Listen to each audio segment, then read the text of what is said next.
بسم الله الرحمن الرحيم. إن تنصروا الله ينصركم ويثبت أقدامكم. صدق الله العظيم.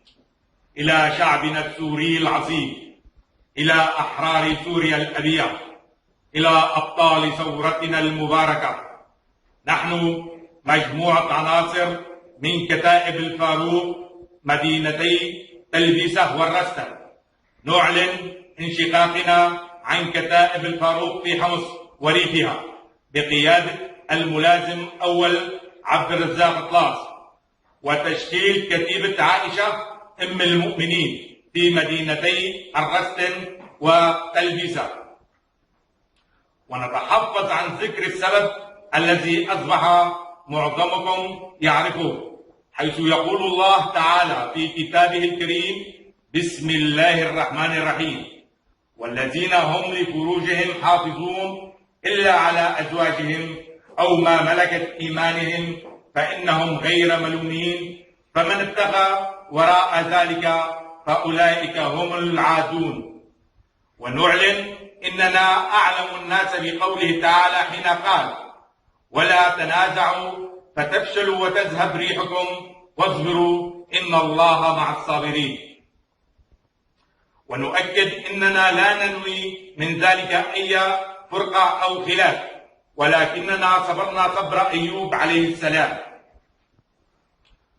وانتظرنا مرارا تصحيح المسار من قبل الأخوة في قيادة كتائب الفاروق، إلا أن البعض وللأسف كان يتفرد بالقرارات، مع أننا كنا في طليعة من يواجه كتائب وعصابات الأسد المجرمة في مدننا دفاعا عن شعبنا الثائر، بينما ينتظرنا البعض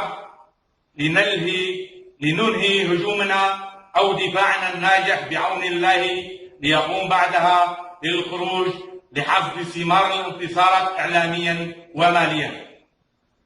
سنقوم بالتعاون مع كتائب الفاروق وغيرها من عناصر الجيش الحر ضد كتائب الأسد المجرمة، ولكننا نخضع فقط لأوامر قيادتنا في كتيبة عائشة أم المؤمنين، وجاهزون للعودة للانخراط معهم والتوحد معهم بعد أن يتم تصحيح المسار، خصوصا أننا نعلم أن هناك قادة كبار في هذه الكتيبة تم تهميشهم، مع أنهم لو استلموا زمام القيادة لرأينا الانتصارات تتوالى بإذن الله.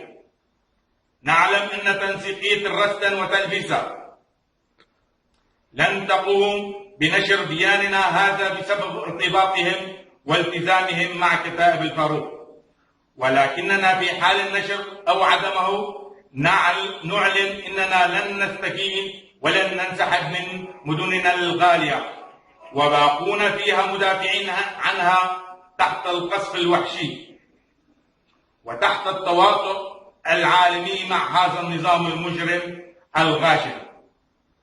وسنبقى فيها دفاعا عن ثورتنا المباركة وبعون الله، وإن قدرنا الله على ذلك إن استطعنا سنشارك في معركة تحرير حمص، فلا يكلف الله نفسا إلا وسعها، والله الموفق. وعاشت سوريا حرة أبية.